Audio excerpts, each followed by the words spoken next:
Allopathy వైద్యంతో side effects వస్తాయని హెచ్చరించారు deputy CM Mahmood Ali. June 21న జరగనున్న యోగా దినోత్సవం సందర్భంగా ఆరోగ్య కన్వెన్షన్ బ్రౌచర్ను రిలీజ్ చేశారు. స్కూల్స్ తో పాటు ఇంటర్మీడియట్ విద్యార్థులకి చెప్పే యోగా క్లాసులపై సీఎంతో చర్చిస్తానన్నారు.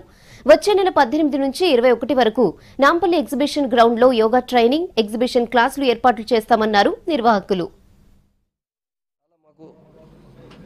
అవసరం ఉంది.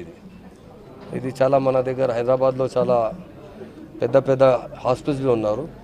బిఫోర్ యోగా చేస్తే అంటే మీ డిసీజ్ బిఫోర్ మీకు బాగా అవుతుంది. యోగా చేస్తే అంటే చాలా యోగా చేసే తర్వాత చాలా డిసీజ్లో కంట్రోల్ అవుతుంది. డిసీజ్ వస్తాయి లేదు, అది చాలా డిమాండ్ మీద చేశారు. పిల్లలకు స్టార్టింగ్లో స్కూల్లో సిలబస్లో పెడితే నేను చాలా అప్రిషియేట్ చేస్తున్నాను. మన ఆనరబుల్ సీఎం గారితో మాట్లాడుతూ నేను డాక్టర్ రామరెడ్డి గారికి నేను చాలా థ్యాంక్స్ చెప్తున్నాను. వేద, యోగా, యునాని, సిద్ధ, హోమియో అన్నీ కలిసి చేస్తున్నాం. ఇది 4 రోజుల పండగలాగానే ఆరోగ్య పండుగ అని చెప్పచ్చు మనం.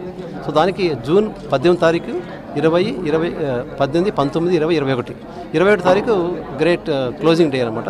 ఆ రోజే మనకు ఇంటర్నేషనల్ యోగా డే.